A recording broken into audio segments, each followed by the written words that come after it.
Sir వచ్చి గమ్మత్తుగా మాట్లాడిపోయిండు.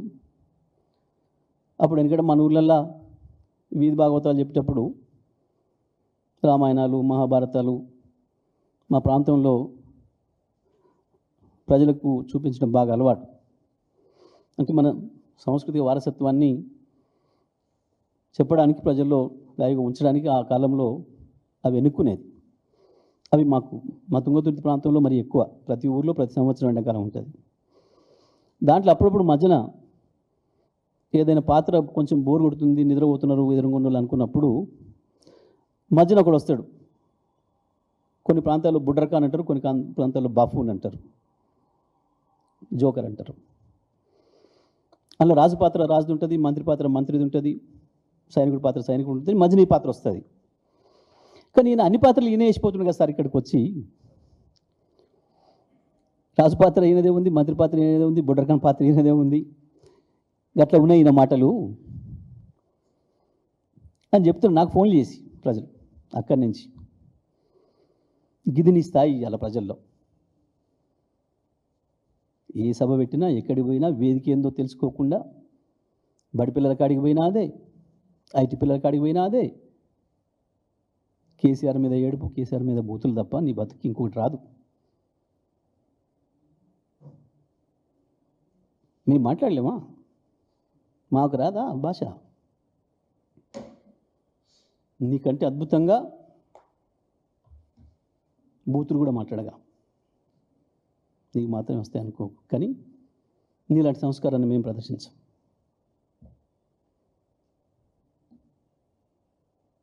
ఎందుకు అబద్ధాలు? ఏం తెచ్చినావు? నీళ్ళు తెచ్చినావా? 3 రోజుల్లో ఇస్తావా? ఒకడేం దేవాదుల నుంచి ఇస్తా అంటాడు. ఓ మతి లేని మంత్రి నీళ్ళకి ఇచ్చిండ్రు. మతి లేదు, శుతి లేదు, ఒక్కరికి సోయి లేదు. మంత్రివర్గం మంత్రి నుంచి మొదలు పెడితే మంత్రిని పెద్దపల్లి, రామగుండం, హుజూరాబాద్, ఉమ్మడి వరంగల్ జిల్లా, ఉమ్మడి నల్గొండ జిల్లా కనుక నీళ్ళు ఇస్తే కదా కేసీఆర్ వచ్చి నీళ్ళు ఇచ్చినాకనే కదా బతికింది. మరొక వైపు మల్లన్న సాగర్, కొండపోచమ్మ, బసవాపూర్ వరకు నీళ్ళు ఇస్తే కదా వ్యవసాయం పెరిగింది. 10 ఏళ్ళు ఏం చేసినావు? ఇవాళ 3 రోజులు ఇస్తానంటూ మాట్లాడుతున్నావు. నీ అజ్ఞానం. గత 5 సంవత్సరాలు వరుసగా నీళ్ళు ఇస్తే అద్భుతంగా వ్యవసాయం పెరిగింది, లక్షలాది ఎకరాలు పెరిగింది. ఇప్పుడు ఆ నీళ్లను నువ్వు ఏదైతే కొట్టుకపోయింది అని చెప్పి పదే పదే నువ్వు, నీ మంత్రివర్గ సహచరులు, నీ దోస్తులైన బీజేపీ పార్టీ, నీ దోస్తులైన చంద్రబాబు పార్టీ మాట్లాడుతున్నారో అది అసత్యం. నేను నిన్న సందర్శించిన ఎక్కడ ఏది కొట్టుకపోలేదు, ఒక్కటి కూడా పోలేదు, అన్నీ సిద్ధంగా ఉన్నాయి.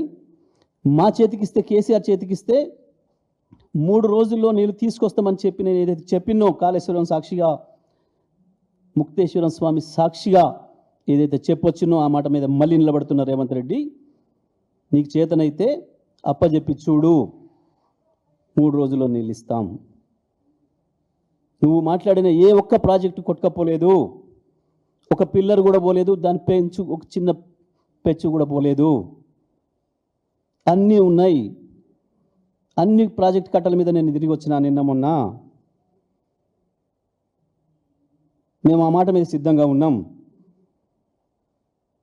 ఉరి తీయాలి అన్నవు చూడు, నీ ఉరిని కూడా మేము కోరుకోవడం లేదు, నీ ఉరిని కూడా మేము కోరుకోవడం లేదు, నీకు చెప్పు దెబ్బ చెంపదెబ్బ అని కూడా నేను కోరుకోవడం లేదు.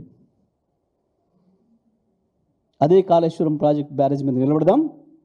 అది మేడిగడ్డ, అది సుందిల్లా, అది అన్నారం, ఎక్కడైనా ఏం లేదు. అది కన్నెపల్లి పంప్ హౌజా, అది సుందిలలో ఉన్న సరస్వతి పంప్ హౌజా, లేదా ఎల్లంపల్లి దగ్గర ఉన్న పంప్ హౌజా, లేదు ఆసియాలోనే నెంబర్ 1 అయిన బాహుబలి పంప్ హౌజులు, నందిమేడారం పంప్ హౌజా, లేదా గాయత్రి పంప్ హౌజా లక్ష్మీపురం దగ్గర, ఎక్కడికైనా పోయి నిలబడదాం, ఎక్కడైనా చర్చ పెడదాం. మిడ్ మారేరు కనుక ఇవాళ లక్షలాది క్యూసెక్కుల నీళ్లు ప్రాణహిత నుంచి వస్తుంటే ముక్తేశ్వర స్వామి కాళ్ళ ముందు నుంచి ఏ కన్నెపల్లి పంప్ హౌస్ అవుతుందో దాన్ని తట్టుకొని పోతుంటే పైన ఎండిపోయిన గోదావరి కనపడుతుంటే అక్కడ రైతుల కడుపులు మండుతున్నాయి. అవి అన్నీ మంచిగానే ఉన్నాయి. స్విచ్ ఆన్ చేస్తే నీళ్లు పోయడానికి సిద్ధంగా ఉన్నాయి.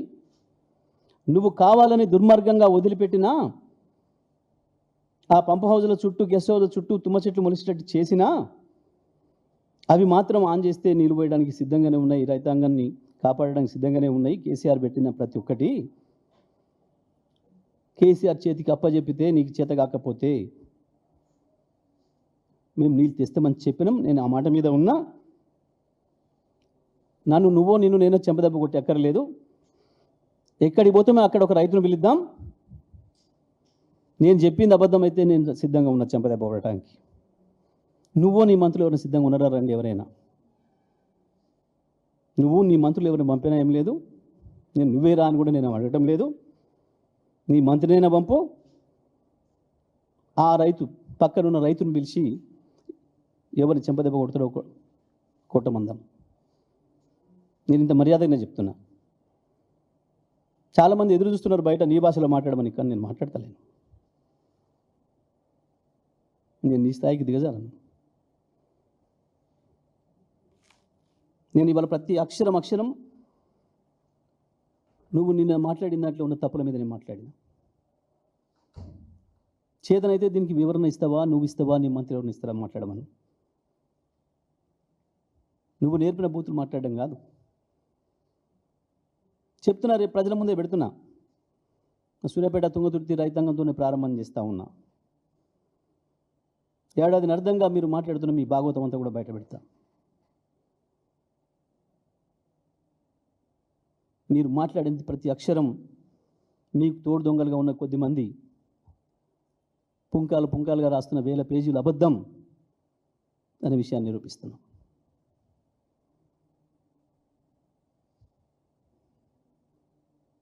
మహిళల గురించి కూడా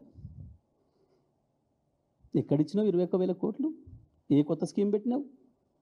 మేము పెట్టిపోయిన 5 లక్షల వడ్డీ లేని రుణమే కదా. కొత్తగా ఏం తెచ్చినావు? నల్గొండ జిల్లాలో రాష్ట్రంలో ఒక కొత్త రోడ్ వేసినవా? ఒక కొత్త ప్రాజెక్టు కట్టినవా? ఒక కొత్త పవర్ ప్లాంట్ పెట్టినవా? ఉద్యోగాల విషయంలో అబద్ధాలే. తీసుకొచ్చి 50,000 తలకాయలు లెక్క పెడదామంటున్నావు. రా పెడదాం. నువ్వు ఇచ్చిన నోటిఫికేషన్లతో కేవలం 11,000 ఉద్యోగాలు తప్ప ఒక్క ఉద్యోగం ఎక్కువ ఇచ్చినట్లున్నా నేను దేనికైనా సిద్ధం. తీసుకురా అదే తలకాయలను అడుగుదాం. నువ్వు ఏ నోటిఫికేషన్లో వచ్చినావు? కేసీఆర్ నోటిఫికేషన్లో వచ్చినావా? రేవంత్ రెడ్డి నోటిఫికేషన్లో వచ్చినావా? అడుగుదాం అదే తలని.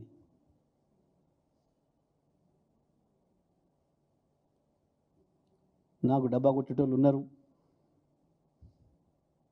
నాకు చంద్రబాబు మోడీ బాబులకు కుడియడమలు ఉన్నారు. నేను చెప్పిందే రాయడానికి, నేను చెప్పింది చూపించడానికి ఉన్నారు. బాజాబాజంత్రీలు ఉన్నాయి అన్న అహంకారంతో నీ ఇష్టం వచ్చినట్టు మాట్లాడుతున్నావు. ఇప్పుడు నేను మాట్లాడిన దానికి ఒకదాని సమాధానం ఇవ్వు. నువ్వు మాట్లాడింది ప్రతి అక్షరం అబద్ధం అనే సంగతి నేను నిరూపించిన ఇప్పుడు సాక్ష్యాలతో సహా. దీనికి ఎవరు సమాధానం చెప్తారో చెప్పమను. నువ్వు రాలేవు, నువ్వు చాలా బిజీ ఉంటావు. నిజమే, నేనేదో ఇది కలిపినా అది కలిపినా, నేను నీళ్ళు కలిపినో సోడా కలిపినో ఏం కలిపినో నా సార్కు పక్కన పెట్టు. కానీ నీలాగా గురుదక్షిణ కింద తీసుకుపోయి కృష్ణా గోదావరి జిల్లాని అప్పచెప్తలేను నేను చంద్రబాబుకి. తెలంగాణ రైతాంగానికి, తెలంగాణ ప్రజలకు ద్రోహం చేస్తూ ఇవాళ ఏదైతే మొదలు కృష్ణను అప్పచెప్పి ఇవాళ గోదావరిని అప్పచెప్పే ప్రయత్నం చేస్తున్నావో ఆ ద్రోహానికి నేను పనపడలే. గురుదక్షిణ కింద నీవు చేస్తున్న దుర్మార్గం తెలంగాణ భవిష్యత్తును పరంగా పెట్టబోతున్నావు. కేవలం చంద్రబాబు డైరెక్షన్లో బనకచెర్లకు అడ్డు రాకుండా ఉండడం కొరకు మాత్రమే కాళేశ్వరాన్ని బండబెడుతున్నావు.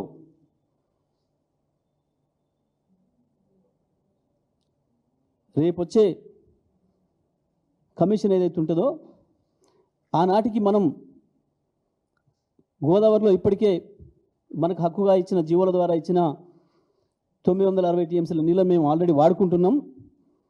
పై వచ్చే నీళ్ళలో కూడా మాకు ఇంకా అక్కర ఉంది, కొత్తగా ప్రాజెక్టులు మొదలుపెట్టుకుంది అని చెప్పి మనం చెప్పాల్సిన దాన్ని కాళేశ్వరం ద్వారానే 150 టీఎంసీల నీళ్ళు మేము వాడుతున్నామని చెప్పాల్సిన విషయాన్ని దాచిపెట్టి చంద్రబాబుకు కావాల్సిన పద్ధతుల్లో, బనకచెర్లకు కావాల్సిన పద్ధతుల్లో నువ్వు యాక్షన్ చేస్తూ ఉన్నావు. ప్రతి అక్షరం నీళ్ళ విషయంలో నువ్వు మాట్లాడుతున్న ప్రతి అక్షరం చంద్రబాబు రాసి పంపిందే. చంద్రబాబు ఏజెంటు ఇక్కడ ఉన్న ఆదిత్యనాథ్ దాస్ ద్వారా రాసిచ్చిన స్క్రిప్టులు చదువుతూ తెలంగాణ రైతులు పెట్టిన భిక్ష నీ పదవి, దాన్ని ఉపయోగించుకొని అదే రైతాంగానికి ద్రోహం చేస్తున్నావు. దానికి తోడు స్వామి కార్యం స్వకార్యం అన్నట్టు వేలాది లారీలను పెట్టి ఇసుక తోడుతున్న తొడేళ్ళు అక్కడ దుర్మార్గంగా కోట్లాది రూపాయలు సంపాదించుకోవడానికి నీవు, నీ మంత్రులు, నీ మంది మార్బలం చేసే దుర్మార్గం కొరకు కాళేశ్వరం నీళ్ళని ఇవ్వటం లేదు. ఇవాళ నువ్వు అటు స్వామి కార్యం అవుతుంది గురుదక్షిణ కింద, ఇటు స్వకార్యం అవుతుంది కోట్లాది రూపాయలు జోలేసుకోవడానికి ఇసుకతోని. అందుకే ఇవాళ నువ్వు కాళేశ్వరాన్ని ప్రారంభం చేస్తలేవు.